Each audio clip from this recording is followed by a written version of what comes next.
जय जय नारायण नारायण श्री नारायण जय नारायण नारायण जय नारायण जय जय नारायण नारायण जय जय नारायण नारायण श्री नारायण जय नारायण हे नारायण जय नारायण श्री नारायण श्री नारायण जय नारायण जय नारायण जय जय नारायण नारायण नीट करून घे, नीट करून घे. आवाज नीट कर, त्यांचा आवाज नीट कर. आवाज नीट करून घे त्यांचा.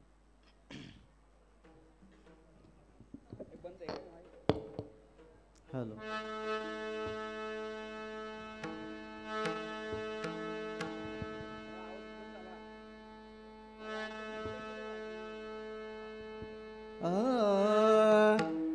दिगंबरा दिगंबरा श्रीपद वल्लभ दिगंबरा दिगंबरा दिगंबरा श्रीपद वल्लभ दिगंबरा दिगंबरा दिगंबरा श्रीपद वल्लभ दिगंबरा दिगंबरा दिगंबरा श्रीपद वल्लभ दिगंबरा श्रीपद वल्लभ दिगंबरा श्रीपद वल्लभ दिगंबरा श्रीपद वल्लभ दिगंबरा श्रीपद वल्लभ दिगंबरा दिगंबरा दिगंबरा श्रीपद वल्लभ दिगंबरा दिगंबरा दिगंबरा श्रीपद वल्लभ दिगंबरा दिगंबरा दिगंबरा श्रीपद वल्लभ दिगंबरा दिगंबरा दिगंबरा श्रीपद वल्लभ दिगंबरा श्रीपद वल्लभ दिगंबरा श्रीपद वल्लभ दिगंबरा श्रीपद वल्लभ दिगंबरा श्रीपद वल्लभ दिगंबरा दिगंबरा दिगंबरा श्रीपद वल्लभ दिगंबरा दिगंबरा दिगंबरा श्रीपद वल्लभ दिगंबरा दिगंबरा दिगंबरा श्रीपद वल्लभ दिगंबरा दिगंबरा दिगंबरा श्रीपद वल्लभ दिगंबरा श्रीपद वल्लभ दिगंबरा श्रीपद वल्लभ दिगंबरा श्रीपद वल्लभ दिगंबरा श्रीपद वल्लभ दिगंबरा दिगंबरा दिगंबरा श्रीपद वल्लभ दिगंबरा दिगंबरा दिगंबरा श्रीपद वल्लभ दिगंबरा दिगंबरा दिगंबरा श्रीपद वल्लभ दिगंबरा दिगंबरा दिगंबरा श्रीपद वल्लभ दिगंबरा श्रीपद वल्लभ दिगंबरा श्रीपद वल्लभ दिगंबरा श्रीपद वल्लभ दिगंबरा श्रीपद वल्लभ दिगंबरा दिगंबरा दिगंबरा श्रीपद वल्लभ दिगंबरा दिगंबरा दिगंबरा श्रीपद वल्लभ दिगंबरा दिगंबरा दिगंबरा श्रीपद वल्लभ दिगंबरा दिगंबरा दिगंबरा श्रीपद वल्लभ दिगंबरा आज गुरुवार आहे आणि गुरुवारच्या निमित्ताने आपण सर्वजण दत्त महाराजांच्या दरबारामध्ये जमलोय. विश्व चैतन्य सद्गुरू अण्णा महाराज यांची कृपा आशीर्वादाने, दत्तगुरूंच्या कृपा आशीर्वादाने आपण दर गुरुवारी आणि दर पौर्णिमेला या ठिकाणी दत्त महाराजांच्या दरबारामध्ये एकत्रित जमून अण्णांनी जे आपल्याला ज्ञान दिलेले आहे ते ज्ञान आपण समजावून घेत असतो. त्यांनी सांगितलेल्या प्रवचनातून प्रत्येकाने बोध घेऊन त्या बोधाच्या माध्यमातून अज्ञानातून ज्ञानाच्या दिशेने वाटचाल आपण करतो. म्हणून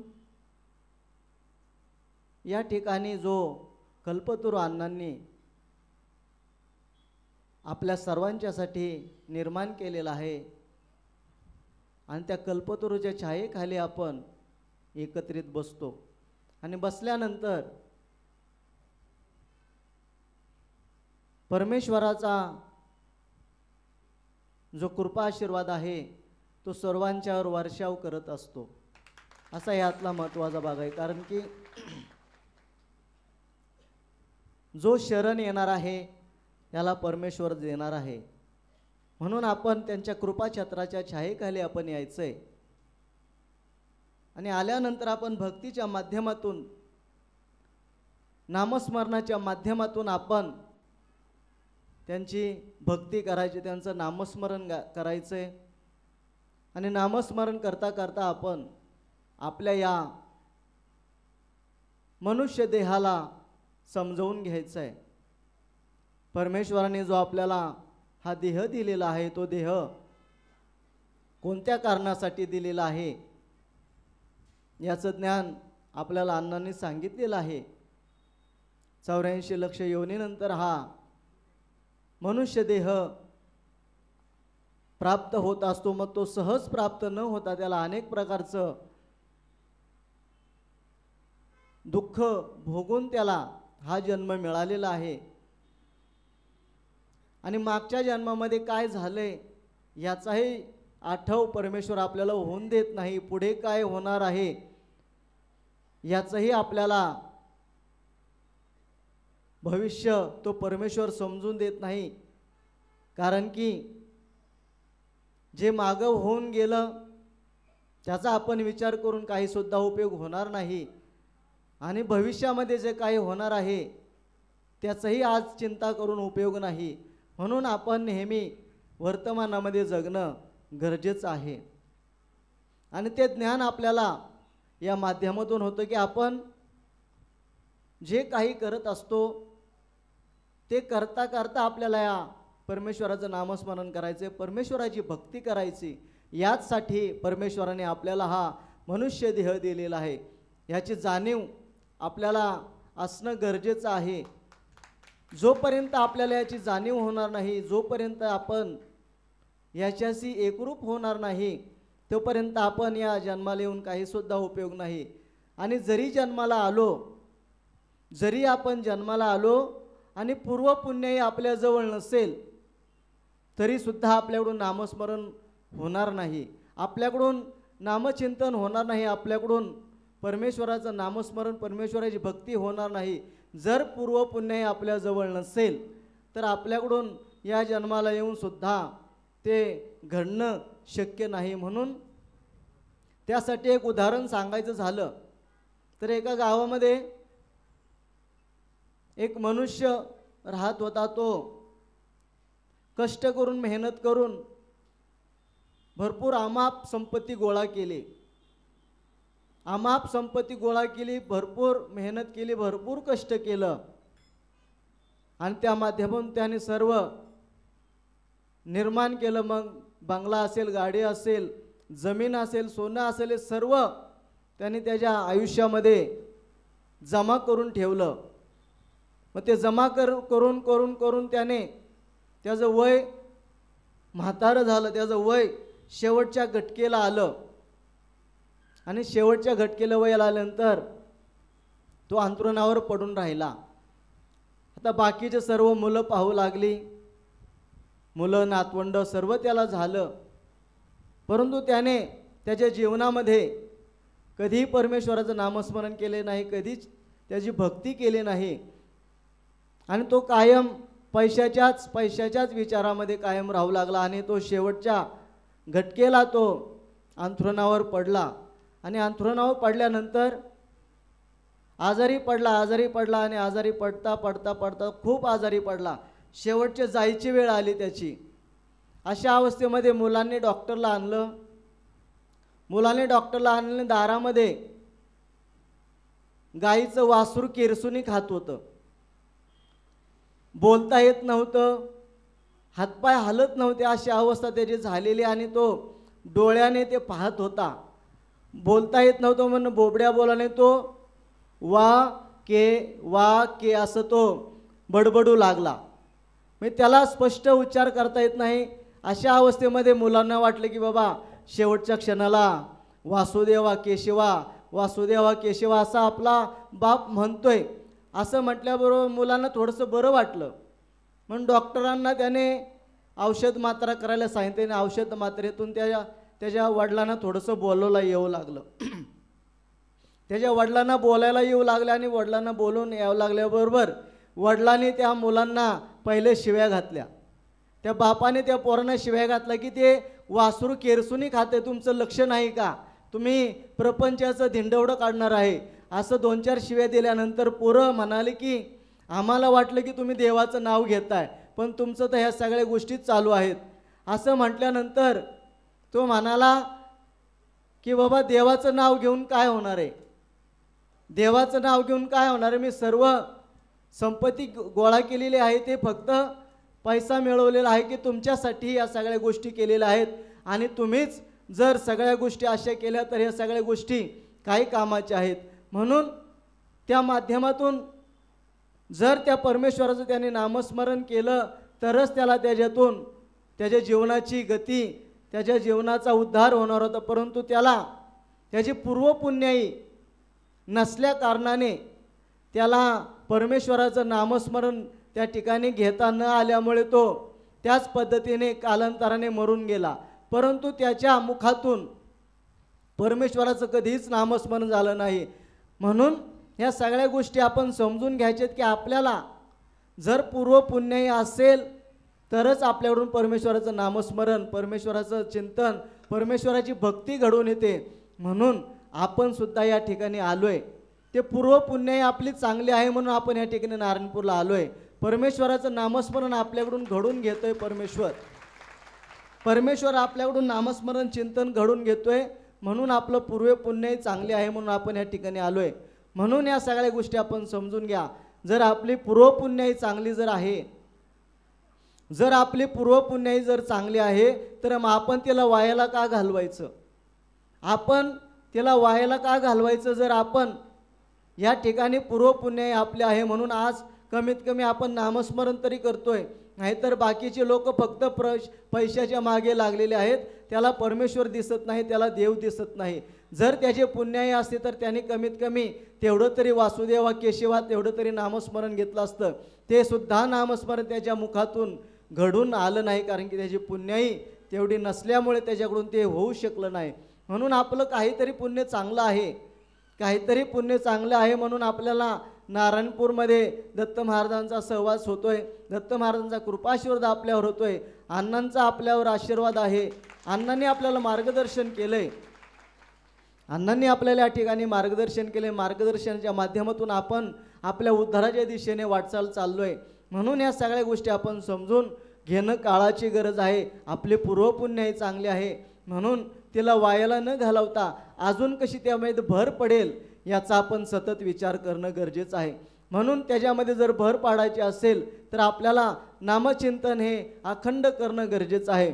मग नामचिंतन करण्यासाठी आपल्याला काय करणं गरजेचं आहे तर आपल्याला विषय मायामोह याचा हळूहळू त्याग करणं गरजेचं आहे. प्रपंचिक माणसाला या सगळ्या गोष्टी लगेच सुटणार नाहीत, प्रपंचिक माणसाला या सगळ्या गोष्टी लगेच शक्य नाहीत. म्हणून अण्णांनी या माध्यमातून गुरुवारच्या माध्यमातून तुम्ही दर गुरुवारी नारायणपूरला आलं पाहिजे.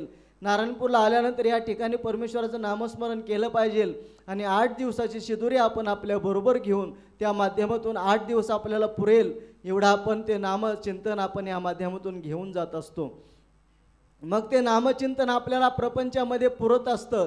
पुरल्यानंतर पुन्हा ती शिदुरी कमी होऊन आपल्याला पुन्हा पुढच्या गुरुवारची ओढ लागत असते.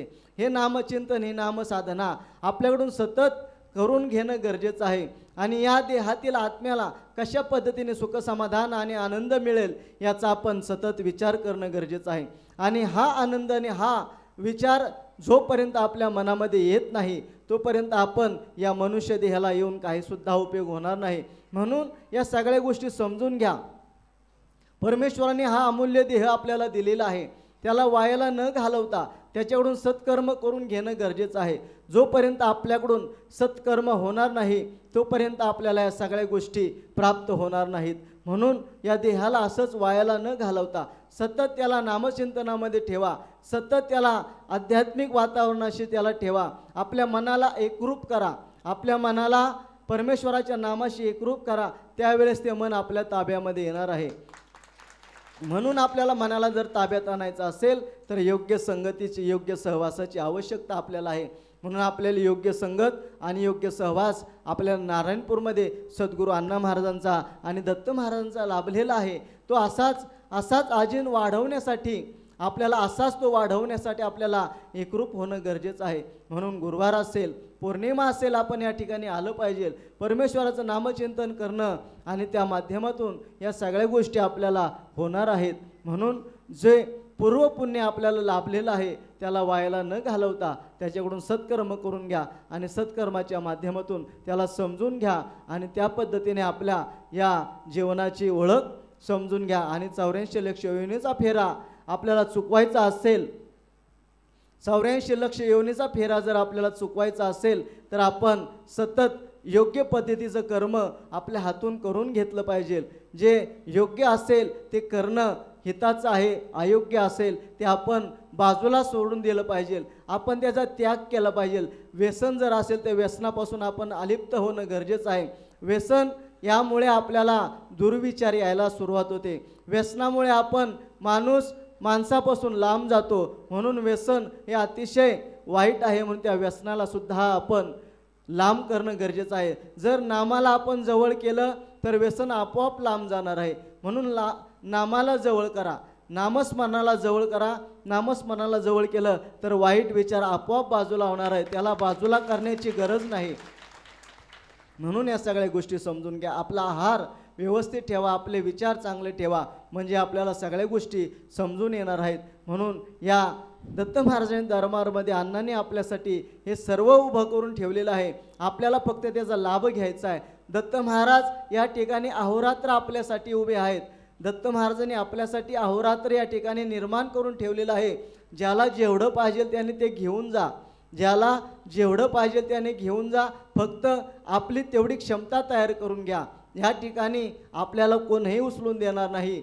आपल्याला आपल्या क्षमतेनुसार आपल्याला या ठिकाणी घेऊन जायचं आहे आणि आपल्या जीवनामध्ये आपल्याला आनंदाचा आनंद तयार करायचा आहे. म्हणून या ठिकाणी या सगळ्या गोष्टी समजून घ्या, जाणून घ्या आणि त्या पद्धतीने आपल्या जीवनाची वाटचाल करा. म्हणजे खऱ्या अर्थाने आपण मनुष्य जन्माला आल्याचं सार्थक होणार आहे. म्हणून या सगळ्या गोष्टी आपण दर गुरुवारी आणि दर पौर्णिमेला या ठिकाणी येत असतो. दर गुरुवारी आणि दर पौर्णिमा आपण या ठिकाणी आल्यानंतर आपण त्यांच्याच मय व्हायचंय, दत्त महाराजांचेच आपण एकरूप व्हायचं. बाकीच्या कुठल्याही गोष्टी आपण मनामध्ये न आणता आपल्याला जेवढा वेळ आपल्याला त्यांच्या समोर घालवता येईल, जेवढा वेळ आपल्याला त्यांच्या सहवासामध्ये घालवता येईल तेवढा वेळ आपण आनंदामध्ये, सुखामध्ये, समाधानामध्ये घालवायचा आहे. इतर वेळेस आपण परमेश्वराच्या नामस्मरणापासून थोडंसं अलिप्त राहतो. जर आपण त्यांच्या सहवासामध्ये आलो तरच आपल्याला त्याचा आनंद मिळत असतो. म्हणून या सगळ्या गोष्टी आपण समजून घ्या, जाणून घ्या आणि त्याला आपल्या वेळेला वायाला न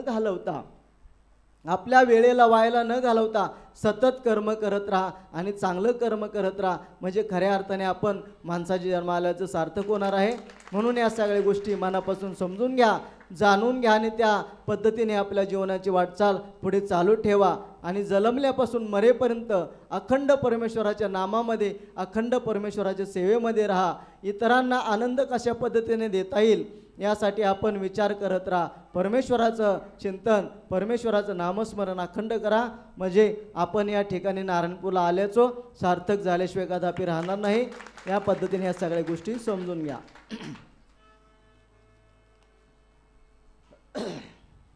आजचं जे अन्नदान आहे ते आजचं अन्नदान श्री अशोक शामराव क्षीरसागर, राहणार कोळगाव, तालुका श्रीगोंदा, जिल्हा अहिल्यानगर यांनी आजचं अन्नदान केलेलं आहे. आणि दुसरं जे अन्नदान आहे ते आजचं अन्नदान ते गुप्त अन्नदान आहे. तरी दोनही अन्नदात्यांना दत्त महाराज सुखाने समृद्धी असं टाळ्या वाजून आशीर्वाद द्यायचा आहे. श्रीपाद वल्लभ श्री गुरुदेव दत्त, श्रीपाद वल्लभ श्री गुरुदेव दत्त, श्रीपाद वल्लभ श्री गुरुदेव दत्त, श्रीपाद वल्लभ श्री गुरुदेव दत्त, श्रीपाद वल्लभ श्री गुरुदेव दत्त, श्रीपाद वल्लभ श्री गुरुदेव दत्त.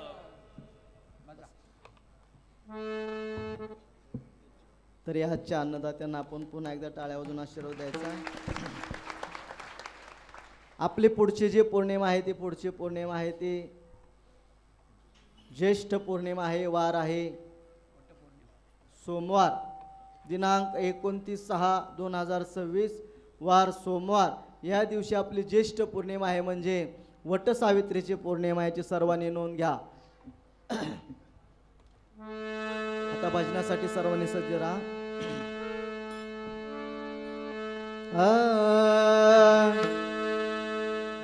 जय जय गुरुदेव दत्तात्रेयानुसये सोता. जय जय गुरुदेव दत्तात्रेय अनुसे सुता. जय जय गुरुदेव दत्तात्रेयानुसये सोता. जय जय गुरुदेव दत्तात्रेय अनुसे सुता. आत्रेयानुसये सोता. आत्रे अनुसे सुता. आत्रेयानुसये सोता. आत्रे अनुसे सुता. जय जय गुरुदेव दत्तात्रेयानुसये सोता. जय जय गुरुदेव दत्तात्रेय अनुसे सुता. जय जय गुरुदेव दत्तात्रेयानुसये सोता. जय जय गुरुदेव दत्तात्रेय अनुसे सुता. आत्रेयानुसये सोता. आत्रे अनुसे सुता. आत्रेयानुसये सोता. आत्रे अनुसे सुता. जय जय गुरुदेव दत्तात्रेयानुसये सोता. जय जय गुरुदेव दत्तात्रेय अनुसे सुता. जय जय गुरुदेव दत्तात्रेयानुसये सोता. जय जय गुरुदेव दत्तात्रेय अनुसे सुता. आत्रेयानुसये सोता. आत्रे अनुसे सुता. आत्रेयानुसये सोता. आत्रे अनुसे सुता. जय जय गुरुदेव दत्तात्रेयानुसये सोता.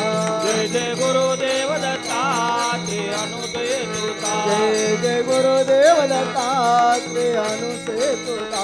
जय जय गुरुदेव दत्तात्रेय अनुसे सुता. आत्रेयानुसये सोता. आत्रे अनुसे सुता. आत्रेयानुसये सोता. आत्रे अनुसे सुता. जय जय गुरुदेव दत्तात्रेयानुसये सोता. जय जय गुरुदेव दत्तात्रेय अनुसे सुता. जय जय गुरुदेव दत्तात्रेयानुसये सोता. जय जय गुरुदेव दत्तात्रेय अनुसे सुता. आत्रेयानुसये सोता. आत्रे अनुसे सुता. आत्रेयानुसये सोता. आत्रे अनुसे सुता. जय जय गुरुदेव दत्तात्रेयानुसये सोता. जय जय गुरुदेव दत्तात्रेय अनुसे सुता. जय जय गुरुदेव दत्तात्रेयानुसये सोता. जय जय गुरुदेव दत्तात्रेय अनुसे सुता.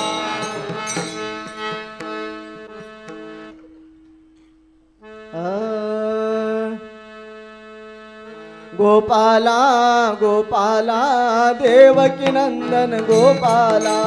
गोपाला गोपाला देवकी नंदन गोपाला. गोपाला गोपाला देवकी नंदन गोपाला. गोपाला गोपाला देवकी नंदन गोपाला. देवकी नंदन गोपाला. देवकी नंदन गोपाला. देवकी नंदन गोपाला. देवकी नंदन गोपाला. गोपाला गोपाला देवकी नंदन गोपाला. गोपाला गोपाला देवकी नंदन गोपाला. गोपाला गोपाला देवकी नंदन गोपाला. गोपाला गोपाला देवकी नंदन गोपाला. देवकी नंदन गोपाला. देवकी नंदन गोपाला. देवकी नंदन गोपाला. देवकी नंदन गोपाला. गोपाला गोपाला देवकी नंदन गोपाला. गोपाला गोपाला देवकी नंदन गोपाला. गोपाला गोपाला देवकी नंदन गोपाला. गोपाला गोपाला देवकी नंदन गोपाला. देवकी नंदन गोपाला. देवकी नंदन गोपाला. देवकी नंदन गोपाला. देवकी नंदन गोपाला.